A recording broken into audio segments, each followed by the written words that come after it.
Hello बच्चों। हिंदी भाषा ज्ञान आज आपके लिए लेकर आया है कक्षा 9वीं स्पर्श का पहला चैप्टर धूल, जो कि रामविलास शर्मा जी द्वारा लिखा गया है। आज मैं इस चैप्टर का सार करवाने जा रही हूँ। पहले रामविलास शर्मा जी के बारे में कुछ जान लेते हैं। रामविलास शर्मा जी का जन्म उत्तर प्रदेश के उन्नाव जिले में सन 1912 में हुआ। उन्होंने अपनी प्रारंभिक शिक्षा उत्तर प्रदेश से ही ग्रहण की और वे अपनी उच्च शिक्षा के लिए लखनऊ चले गए। वहाँ पर उन्होंने अंग्रेजी में एमए की और फिर पीएचडी की उपाधि भी ग्रहण की। इस पाठ में लेखक ने धूल की महिमा और महत्ता का वर्णन किया है। रामविलास शर्मा जी पहलवानी में रुचि रखते थे, इसलिए उन्होंने इस पाठ के बहाने पहलवानी के अखाड़े की मिट्टी का वर्णन किया है, गांवों और शहरों की धूल के बारे में बताया है और साथ ही साथ देश प्रेम के लिए भी धूल का महत्व किस प्रकार से है यह बताया है। धूल भरे हीरे कहलाए। यह पंक्ति धूल के बारे में कही गई सबसे अच्छी पंक्ति है। इस पंक्ति के माध्यम से यह कहा गया है कि जो धूल से जो लिपटा हुआ है वह बच्चा हीरे के समान होता है। हीरे को पसंद करने वाले तो उसे चमकता हुआ साफ सुथरा देखना पसंद करते हैं, परंतु जो लोग मिट्टी से नफरत करते हैं वह असली हीरे का महत्व नहीं समझ पाते।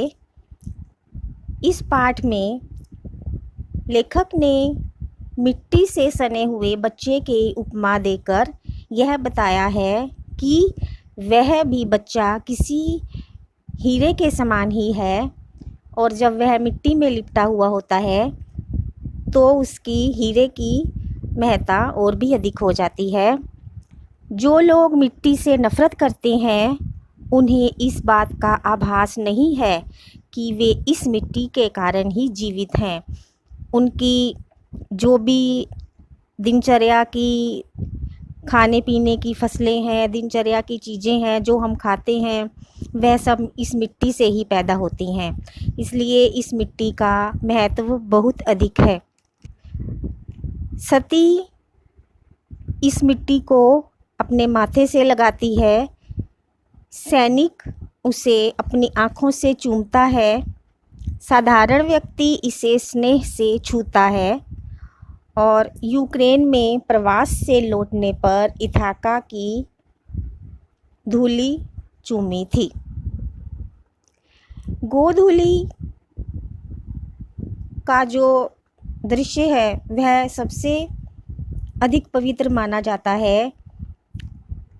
कुछ कवियों ने गोधूली का वर्णन करके अपनी कविताओं में अपने पाठ में इस गोधूली शब्द का वर्णन करके इसको अमर बना दिया है। गोधूली शब्द जो है उसका वर्णन बहुत ही अधिक अद्भुत तरीक़ों से किया जाता है कई बार, और जो गोधूली है वह हर एक गांव की खासियत है जो भीड़ भाड़ वाले शहरों में देखने को नसीब नहीं होती।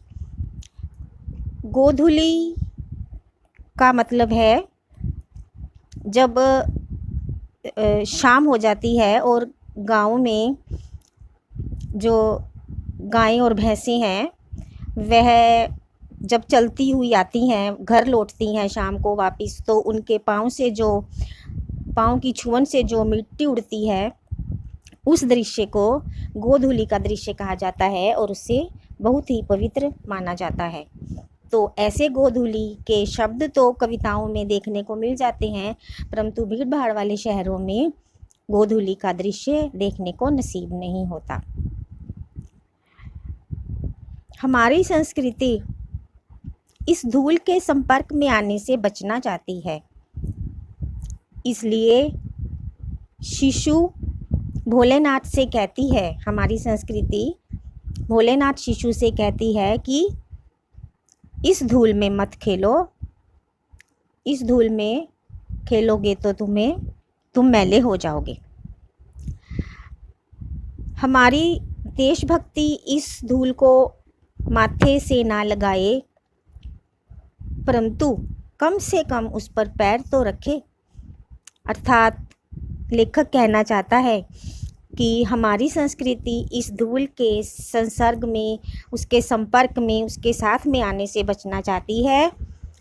वह इससे बचने के लिए आसमान में अपना घर बनाना चाहती है, अर्थात ऊंचे ऊंचे कई मंजिले फ्लैट में रहना चाहती है। हमारी संस्कृति ऐसी हो गई है, वह मिट्टी से बचने के लिए ये सब कर रही है। अब धूल की जो धूल, धूली, धूली और धूरी, इसकी व्यंजनाएं यानी कि इसको प्रकट करने का भाव अलग अलग है। यह देखने में, सुनने में, लिखने में एक जैसे शब्द हैं, परंतु इनका जो भाव है प्रकट करने का वह अलग अलग है।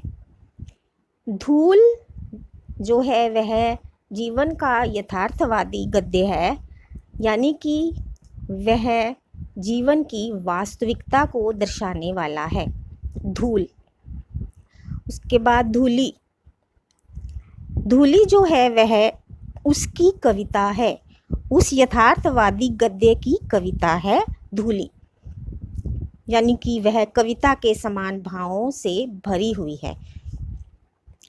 और धूली वह छायावादी दर्शन है, अर्थात रहस्यमयी विचार प्रकट करती है धूली। और धूरी वह लोक संस्कृति का नवीन जागरण है। गांव में ही धूल होती है और हमारी संस्कृति का मूल ताना बाना गांव के ही रीति रिवाजों से निकला है और गांव के रीति रिवाजों में ही बसा हुआ है।